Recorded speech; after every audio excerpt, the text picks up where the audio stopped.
Greetings, my stocking full of YouTube followers.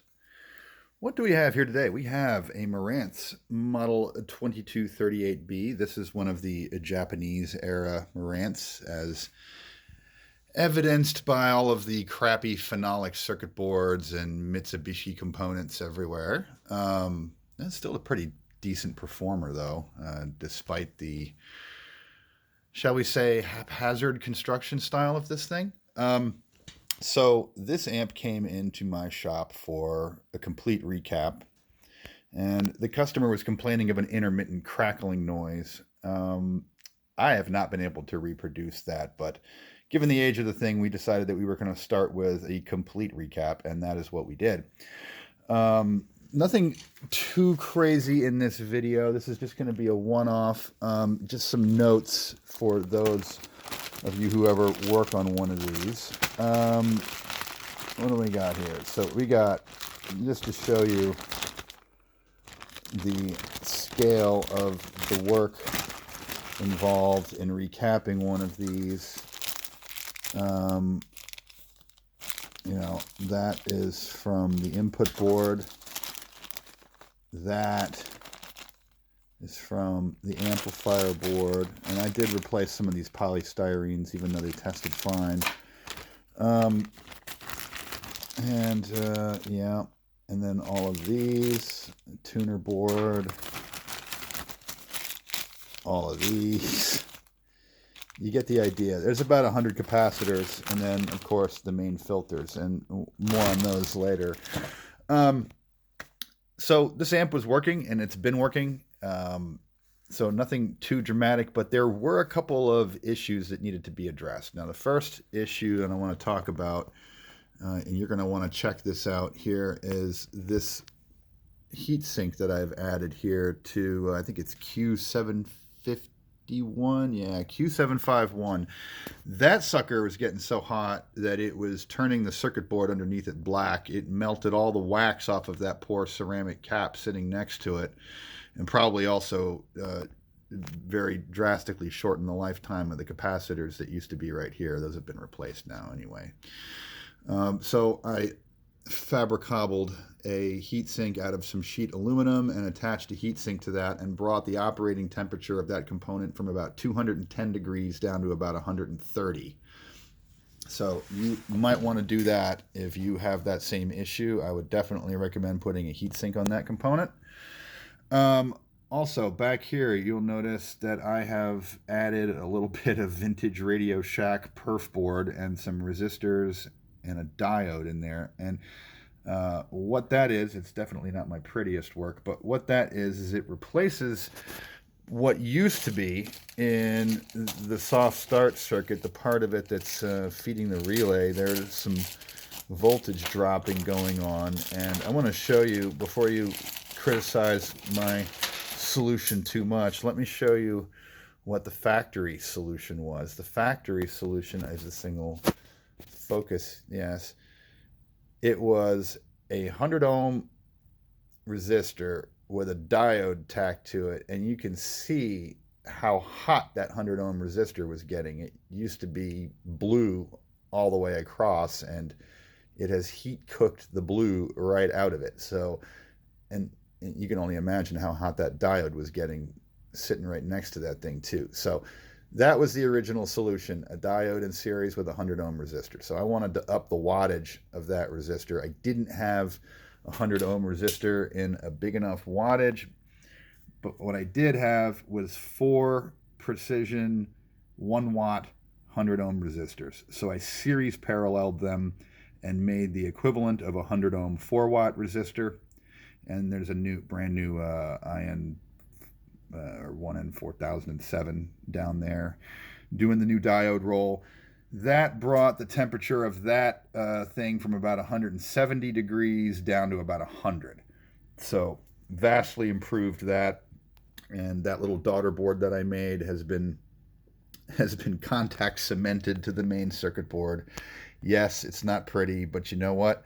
When you work on one of these, you'll find that there's contact cement all over the circuit board in lots of places. So a little extra contact cement there is not entirely out of place with this amplifier. So other than that, nothing too special. Um, you know, you definitely want to get, if you have a thermal camera, look for things getting hot. The construction on these was a little bit sloppy to begin with, so look for mistakes from the factory, look for bodges from the factory, like that stupid resistor and diode tacked together. Yeah, so let's turn this thing on. Oh, it was on. I just had the volume down. Now, I'm gonna keep scanning here because I don't want to get any contact mentions. But I gotta say, I've never been a fan of these units because they're only construction quality, frankly. I mean, they sure are beautiful, but the tuning section on it is a real performer. I don't even have an antenna hooked up to it right now, and I'm sitting in a basement. And listen to all these FM stations it's pulling in with no antenna in a basement. Very impressive tuning section on this, and it sounds good too. Surprisingly, sounds quite good. Can't bypass the EQ, but it does sound pretty good in the upright position. And so, okay, a couple quick notes on this thing before this video gets too long. Important things to know. Let's pause for a second and let me flip the amp over. I want to show you a couple things. Okay, back under here. Here are the two main filter caps. Again, you're going to see something that isn't my prettiest work, but is quite structurally and electrically sound because I have a hot enough soldering iron to actually do that. That main bus there in the middle where the two caps were commoned, the original capacitors, were almost twice the length of the ones that are in there now. And so lots of problems with things reaching on that common bridge there.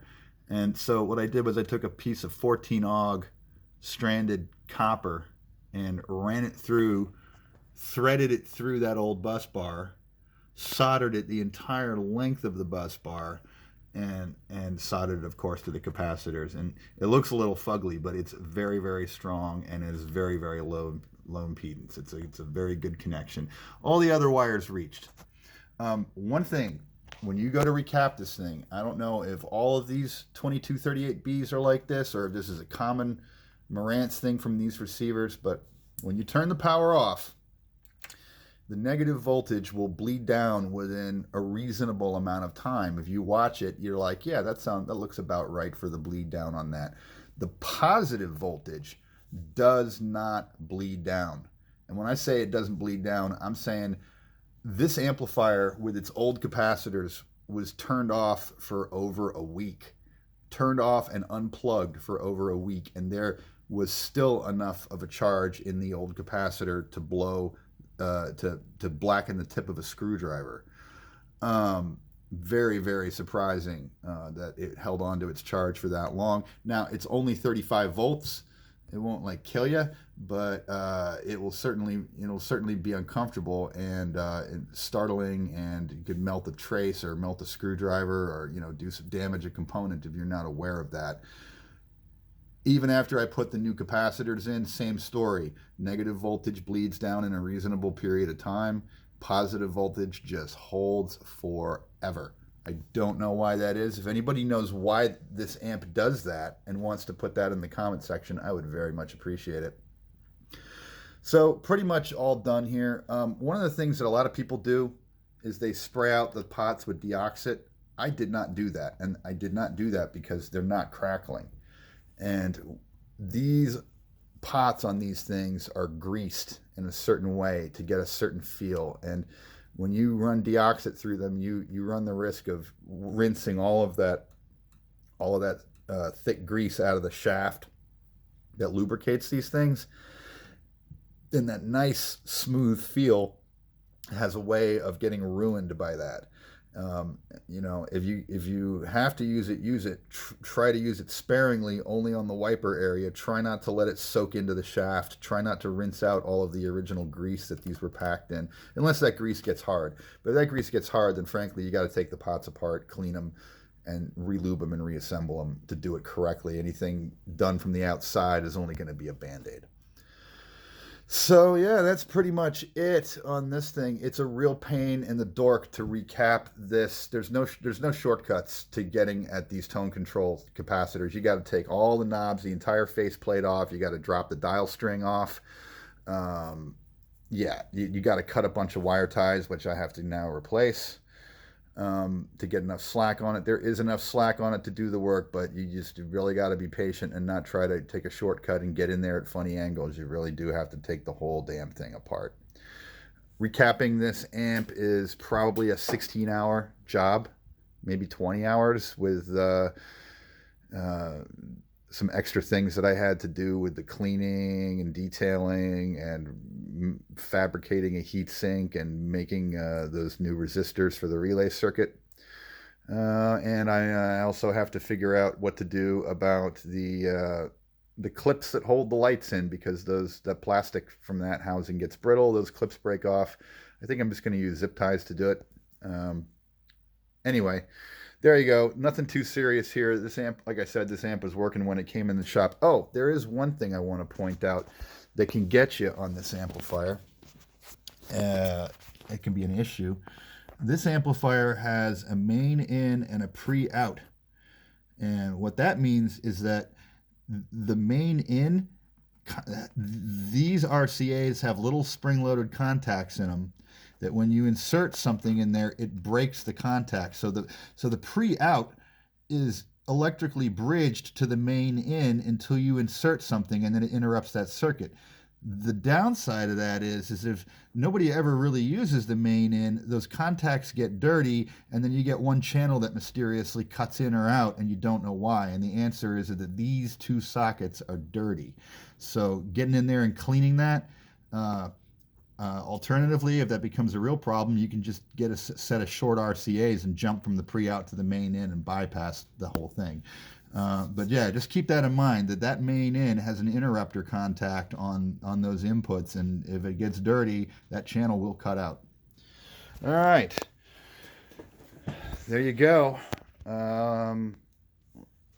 And let's see. Oh, one last application note there. The normal draw on the Sencor there, the normal draw for this thing at idle is about 30 to 35 watts, depending on your line voltage. And yeah, that's about it.